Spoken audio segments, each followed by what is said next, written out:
आप मेरे पीछे जो ये हमारा देख रहे हैं, ये शाही किले के अंदर है, ठीक है ना। यहाँ महाराजा रंजीत सिंह अपनी मजहबी जो किताब है, ग्रंथ, वो यहाँ पढ़ा करते थे, ठीक है। तो मैं आपको दूसरी साइड से दिखाता हूँ, जाके आप देख सकते हैं, अंदर जाके भी मैं आपको दिखाता हूँ, ठीक है।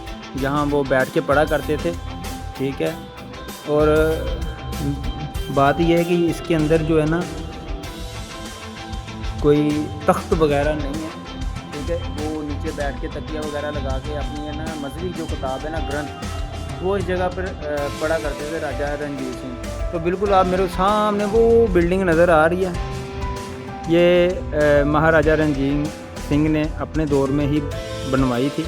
ये लाहौर के अंदर जो शाही किला है ना, ये उसके अंदर के ये मनाज़र हैं, ठीक है, आप देख सकते हैं ये।